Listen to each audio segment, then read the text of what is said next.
Good evening, friends. This is Father Tim. We begin our time together this evening with the resumption of our reading of the book of Job. Thank you for joining us. Please do take a moment to post a greeting, share a comment. Let us know that you are here with us. And thank you, friends, for being with us. While you're doing so, I also encourage you to hit the like button on this video and subscribe to the channel if you've not done so yet. So, friends, let's jump into our reading of Job. We'll start as we always do, by taking a look at the big picture of this book. There it is. And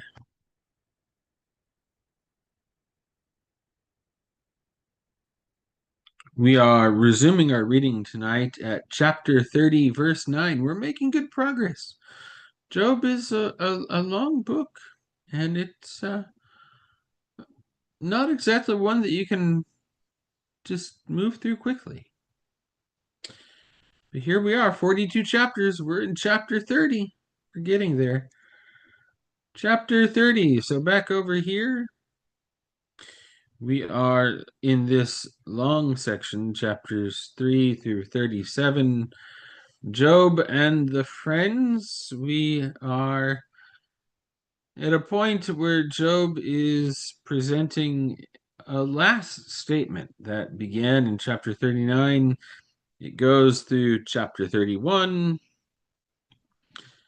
and then chapter 32, we will encounter a new character other than Job, Elihu, another friend of Job's, one who is younger, one who has been around, who has heard the three previous friends, but as will be indicated, he held his tongue, he kept silence out of deference for the elders. But that's about to come to an end. So, friends, Job, resuming at chapter 30, verse 9, I'll be reading from the left-hand column, which is the complete Jewish Bible. The right-hand column, you see the text is found in the New Revised Standard Version Updated Edition.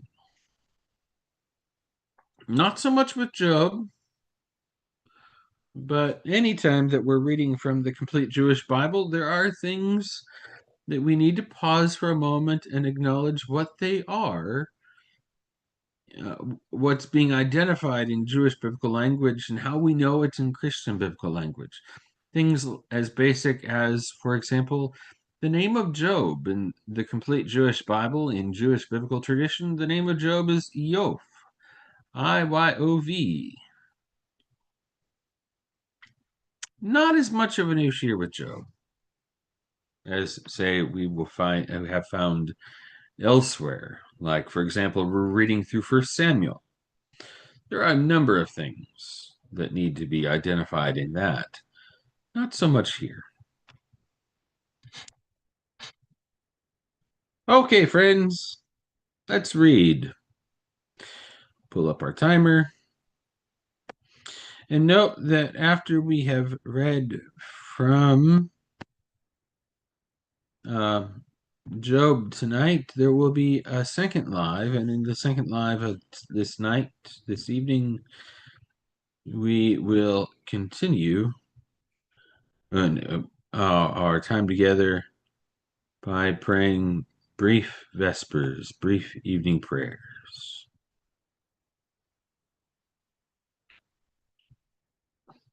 Okay. Let's read, friends.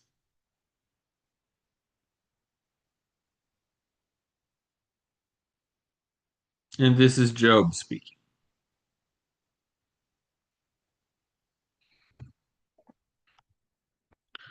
Now I have become their song. Yes, I am a byword with them. They loathe me. They stand aloof from me. They don't hesitate to spit in my face.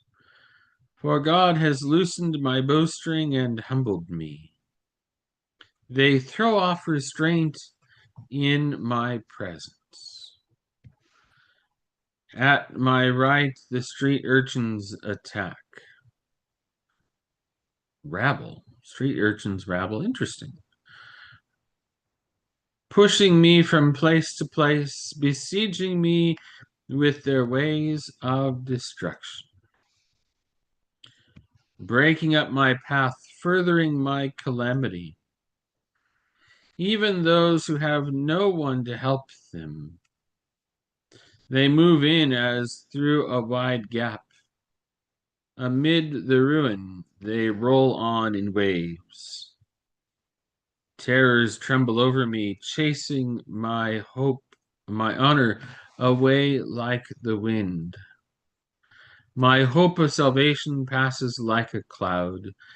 So now my life is ebbing away. Days of grief have seized me. At night, pain pierces me to the bone, so that I never rest. My clothes are disfigured by the force of my disease. They choke me like the collar of my coat. God has thrown me into the mud. I have become like dust and ashes. I call out to you, God, but you don't answer me. I stand up to plead, but you just look at me. You have turned cruelly against me. With your powerful hand, you keep persecuting me. You snatch me up on the wind and make me ride it. You toss me about in the tempest. For I know that you will bring me to death, the house assigned to everyone living. Surely God wouldn't strike at a ruin if in one's calamity one cried out to him for help. Didn't I weep for those who were in trouble? Didn't I grieve for the needy? Yet when I hoped for good, what came was bad. When I expected light, what came was darkness. My insides are in turmoil, they can't find rest. Days of misery confront me. I go about in sunless gloom. I rise in the assembly and cry for help. I have become a brother to jackals and a companion of ostriches. My skin is black and falling off me, and my bones are burning with heat. So my lyre is turned for mourning, my pipe to the voice of those who weep. I made a covenant with my eyes not to let them lust after any girl. Interesting that in the right-hand column we see that's referred to as virgin, but not in the complete Jewish Bible. What share does God give from above? What is the heritage of Shaddai on high? Isn't it calamity to the unrighteous, disaster to those who do evil? Doesn't he see my ways and count all my steps? If I have gone along with falsehood, if my feet have hurried to deceit, then let me be weighed on an honest scale, so that God will know my integrity. If my steps have wandered from the way, if my heart has followed my eyes, if the least dirt has stuck to my hands, then let me sow and someone else eat. Let what grows from my field be uprooted. If my heart has been enticed toward a woman, and if I have lain in wait at my neighbor's door, then let my wife grind after another man, and let others kneel on her. For that would be a heinous act, a criminal offense. a fire that would burn to the depths of Abaddon, uprooting all I produce. If I ever rejected my slave or slave girl's cause, when they brought legal action against me, then what would I do if God stood up? Were he to intervene, what answer could I give? Didn't he who made me in the womb make them too? Didn't the same one shape us both before our birth?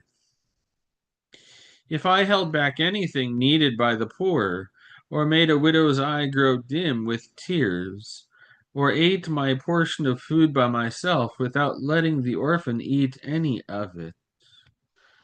No, from my youth he grew up with me as if with a father, and I have been her guide from my mother's womb.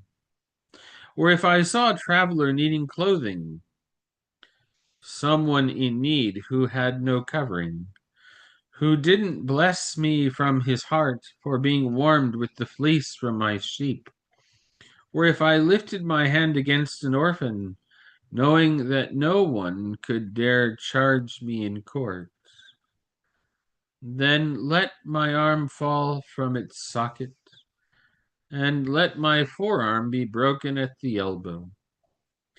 For calamity from God has always terrified me.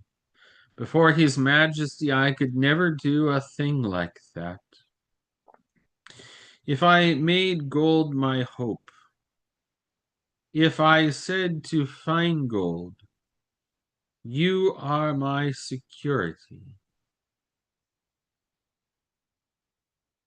if I took joy in my wealth, my great wealth, in my having acquired so much, or if on seeing the shining sun or the full moon as it moved through the sky, my heart was secretly seduced, so that I would wave them a kiss with my hand, then this too would be a criminal offense, for I would have been lying to God on high. Did I rejoice at the destruction of him who hated me? Was I filled with glee when disaster overtook him? No, I did not allow my mouth to sin by asking for his life with a curse. Was there anyone in my tent who didn't say, no one can find a single person whom he has not filled with his meat? No stranger had to sleep in the street. I kept my house open to the traveler. If I concealed my sins, as most people do, by hiding my wrongdoing in my heart, from fear of general gossip or dread of some family's contempt, keeping silent and not going outdoors, I wish I had someone who would listen to me. Here is my signature. Let Shaddai, the Almighty, let Shaddai answer me. I wish I had the indictment my adversary has written. I would carry it on my shoulder. I would bind it on me like a crown. I would declare to him every one of my steps. I would approach him like a prince. If my land cried out against me, if its furrows wept together, if I ate its produce without paying or made its owners despair, then let thistles grow instead of wheat and noxious weeds instead of barley. The words of Job, are ended. And that, friends, is where we are going to pause. And next time that we pick up Job, we will begin chapter 32.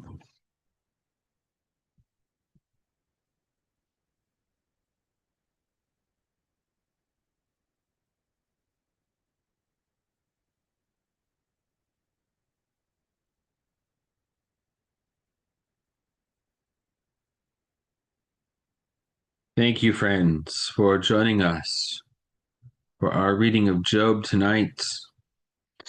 In a few moments, we will be live again on another live, and we'll pray together this evening as we begin our Friday prayers.